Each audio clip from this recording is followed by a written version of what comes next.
ಇವತ್ತು ನಾನು ಬಂದೆ ಯಶವಂತಪುರಕ್ಕೆ. ಸೊ ಗಾಡಿ ಗ್ಲಾಸ್ ಹೊಡೆದೈತಲ್ಲ, ಅದಕ್ಕೋಸ್ಕರ ಅಂತೂ ಇಂತೂ ಹೆಂಗೋ ತರಿಸ್ತೆ ಗ್ಲಾಸು. 650 ರೂಪಾಯಿ ಅಂತೆ. ಸೊ ತರ್ಸ ಆಯತೆ, ಫಿಟ್ಟಿಂಗ್ ಮಾಡಿಸ್ಬೇಕಷ್ಟೇ. ಫಿಟ್ಟಿಂಗ್ ಮಾಡ್ಸ ಬನ್ನಿ. ಫಿಟ್ಟಿಂಗ್ ಮಾಡ್ಸಾದ್ಮೇಲೆ ಗ್ಲಾಸ್ ಹಾಕಿಸ್ದೆ ನೋಡಿ, ಹೊಸ ಗ್ಲಾಸ್ ಹಾಕಿಸ್ದೆ ಅಂತೂ ಇಂತೂ.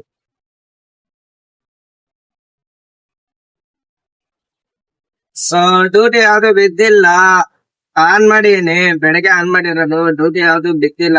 ಅಂತ ಇವಾಗ ಆಂಟಿಯರ್ ಮನೆಗೆ ಹೋಗಿ ಸ್ನಾನ ಮಾಡಿ ಮತ್ತೆ ಗಾಡಿಗೆ ಹೋಗ್ಬೇಕು.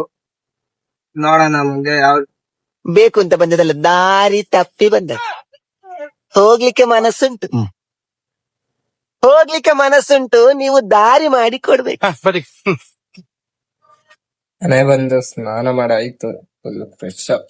ಬಾಯ್ ಬಾಯ್, ಟಾಟಾ, ಗುಡ್ ಬಾಯ್. ಮ್ಯಾಗಿ ತಿನ್ನಕ ಅವ್ನು ಹಾಕ್ಯಾನೆ, ತಟ್ಟೆಗೆ ಹಾಕ್ಯಾನೆ. ನನ್ನ ಮಗ ತಿಂತಾವನೆ, ನಾನ್ ತಿಂದಿಲ್ಲೇನೆ. ಒಂದೊಂದು ಮುತ್ತು ಕಡೆ ತಪಸ್ಸು ಮಾಡಿ ಪಡಿ.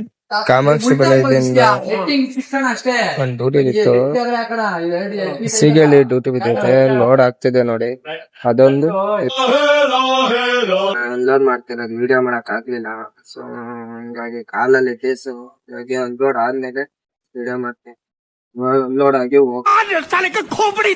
ಏರ್ಪುರಮಿಂದ ಬಂದೆ, ಯಾವ್ದು ಟೂಟೆ ಬೀಳಿಲ್ಲ. ಆಲ್ರೆಡಿ ವಿಧಾನಸೌಧ ಹತ್ರ ಹೋಗ್ತಾ ಇದ್ದೀನಿ ನೋಡಿ. ಏನ್ ಸಕದ ಲೈಟಿಂಗ್ ಎಲ್ಲ ಚೆನ್ನಾಗಿ ಕಾಣ್ತಿದೆ. ಬಂದಾಗಿರು ಅಂತೂ ಇಂಟು ಟ್ಯಾಂಡಿ ಬಂದ್ ಹಾಕಿ ಗಾಡಿನ ನೋಡೋಣ ಬಿಟ್ರೆ ಹೋಗೋದು, ಇಲ್ಲ ಅಂದ್ರೆ ಫುಲ್ ಮನೆ ಕಡೆ ಅಷ್ಟೇ. ಬಾಯ್ ಬಾಯ್. ಬಾಯ್ ಬಾಯ್, ಟಾಟಾ, ಗುಡ್ ಬಾಯ್.